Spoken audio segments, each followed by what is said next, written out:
తుపాకుల ప్రపంచం. పొద్దున్నే ప్రపంచం సంగతులన్నీ తలుపు కింది నుంచి ఇంట్లోకి దూరి వచ్చేస్తాయి. విప్పి చూస్తే బాంబుల వర్షం, తుపాకుల మోత, భయం, విలయం ఇల్లంతా పరుచుకుంటాయి. తుపాకులను గురించి నాకు కొన్ని జ్ఞాపకాలున్నాయి. మా ఊళ్ళో బడి ముందర, అంటే మహబూబ్ నగర్లో అన్నమాట, పెద్ద మర్రి చెట్టు ఉండేది. అది ఈనాటికి ఉంది.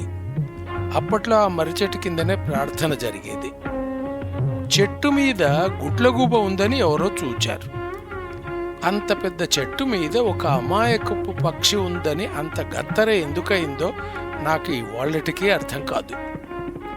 ఒక పంతులు గారు మిలిటరీ మనిషిలా ఉండేవారు. ఆయన నిజంగా మిలిటరీలో పని చేసింది లేనిది నాకు తెలియదు. ఆయన దగ్గర తుపాకీ ఉంది. దాన్ని మోసుకువచ్చి ఆయన గుడ్లగూబను ఉడాయించే ప్రయత్నం మొదలుపెట్టారు. అందరూ గుంపుగా చేరారు. తుపాకీ పాతకాలం పద్ధతి. తూటాలు లేవు. తుపాకీ మందు పొడుగాటి చువ్వర సాయంతో నింపాలి. తరువాత చర్రాలు, అంటే బాల్ బేరింగ్లోంచి ఊడిపోయిన ఇనుప గుండ్లు నింపాలి. అవి గట్టిగా ఉండడానికి పేడ పొడి దట్టించాలి. ఒక పేలుడు తర్వాత మళ్ళీ తుపాకీ తయారు కావడానికి బోలెడు టైం పడుతుంది. 3-4 సార్లు కష్టపడి నింపి తుపాకీ పేల్చారు.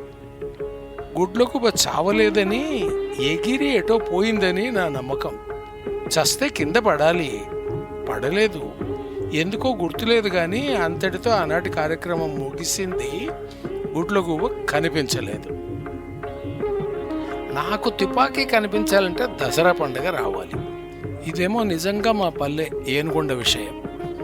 ఏ వారం నాడు విజయదశమి వచ్చిందంటే దాన్ని బట్టి ఒకానొక దిక్కున ఒక పొలంలో జమ్మికొమ్మ నాటేవారు. ఊరి నడిమి నుంచి అందరూ బయలుదేరి భజన చేస్తూ ఆ కొమ్మ దాకా వెళతారు. అక్కడ పూజ జరుగుతుంది. జమ్మి కింద రాతలుంటాయి. అంతా అయిన తర్వాత మళ్ళీ భజనతో ఊళ్ళోకి గుడి దాకా రావాలి. ఈ కార్యక్రమంలో ప్రత్యేక ఆకర్షణ తుపాకీ. ఉత్సవం మొదలైనప్పటి నుంచి ఒక ఆయన అదే పనిలో ఉండేవాడు. అయితే ఊళ్ళో తుపాకీ గల మనిషి ఆయన ఒక్కడే. అందుకే నాకు ఆయన హీరోలా కనబడేవాడు. తుపాకీ చూడాలని చాలా సరదాగా ఉండేదని ప్రత్యేకంగా చెప్పనవసరం లేదనుకుంటాను. మొట్టమొదటి తుపాకీ మోతకే గుడి దగ్గరకు పోవాలని ఉండేది, కానీ కుదిరేది కాదు. భజన కంటే ముందు బొడ్రాయి దగ్గర మేకపోతును మెడ నరికి బలి ఇచ్చేవారు.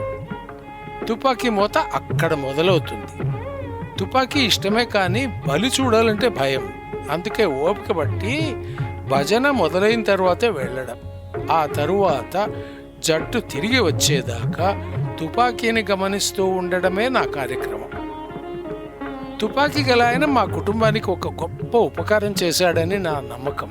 అది ఇంకా కరెంటు దీపాలు లేని కాలం. ఇళ్ళు పాతకాలం నాటివి. పైకప్పులో దూలాల మీద అడ్డంగా వాట్లు, వాటి మీద అడ్డంగా చిలుకు చెక్క ఉండేది. కలవారైతే ఆ చిలుకు చెక్కను చదునుగా చెక్కించి సందు లేకుండా పరిపించేవారు. మా పెద్దలంతా స్థితిపరులు కారు. అందుకే చేతికందిన కర్రనంతా పరిచేశారు. అందరము వరుసగా కూర్చొని అన్నాలు తినడం అలవాటు. పిల్లలందరూ ముగించినట్టే గుర్తు. నాయనగారు చెంబుతో ఎత్తి మంచినీళ్ళు తాగాలి గనక తల పైకెత్తారు. నీళ్లు తాగి నెమ్మదిగా మమ్మల్ని అందరినీ చప్పుడు చేయకుండా బయట హాల్లోకి పొమ్మన్నారు. మిద్దెలో పెద్ద పామున్నది. అది వాట్లు చిలుకు చెక్కల్లో ఇరుక్కున్నది. కదలడానికి కష్టపడుతున్నది. నాగుపామట. లాగి కిందకు పడేస్తే ఏం చేస్తుందో మరి. నాయనగారు తుపాకీ గల ఆయనను పిలిపించారు. నేనే వెళ్ళి పిలిచాను. అతను వచ్చి ఒక మూతతో పామును పరలోకానికి పంపించాడు. చెట్ల నుంచి ఆకులు తెంపే కమ్మల కత్తితో దాన్ని కిందకు లాగారు. మా కుటుంబానికి కలకాలంగా తరతరాలుగా పాములతో సంబంధం ఉందని కథలున్నాయి. అది మరో చరిత్ర అవుతుంది. మొత్తానికి ఆచారం, సెంటిమెంటు అన్నీ కలగలిపి ఆ పాముకు మా గడ్డిదొడ్లోనే అంత్యక్రియలు జరిగాయి. అదుగో అప్పుడు చూడగలిగాము పామును. చాలా పొడుగుంది. అందుకే చిలుకు చెక్కల్లో ఇరికింది. తుపాకీ లేకుంటే ఏమయ్యేదో. చదువని కొంతకాలం, తర్వాత బతుకుదెరువని కొంతకాలం పల్లె నుంచి దూరమైనది నేనొక్కడే కాదు. అంతా దారి వెతుక్కుంటూ అప్పుడప్పుడు పల్లెకు చేరేవారమే. ఒకసారి వెళ్ళినప్పుడు తుపాకీ గల ఆయన గురించి అడిగాను. జైల్లో ఉన్నాడన్నారు. దాయాదులతో పొలం పంపకాల సంగతిగా తగువులు వచ్చినాయట. గోడవారన మూత్రం చేస్తూ కూర్చున్న దాయాదినొకడిని ఇతను తుపాకీతో పేల్చి చంపాడట. మాట వింటేనే వెన్ను జలధరించింది. నేను చిన్నప్పటి నుంచి అభిమానించిన తుపాకీ ఎంత పని చేసింది. ప్రపంచమే మారిపోయింది. ఎవడి మీద ఎవడికి నమ్మకం లేదు. మంత్రి గారు కానీ మరొక పెద్ద మనిషి కానీ బజార్లోకి బయలుదేరితే ఆయనకు ఇరుపక్కల తుపాకీలుంటాయి.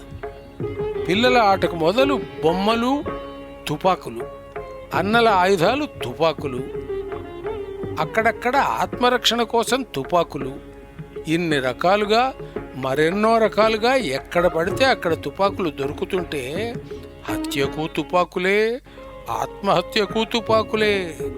తుపాకీ మీద ప్రేమతో ఉగ్రవాదుల్లో చేరిన యువకుడి పాత్ర ఒకటి సినిమాలో వచ్చిందట. అందుకే పత్రిక వచ్చిందంటే విప్పడానికి మనసు పుట్టదు. అందులోంచి తుపాకీ వాసన వస్తుంది.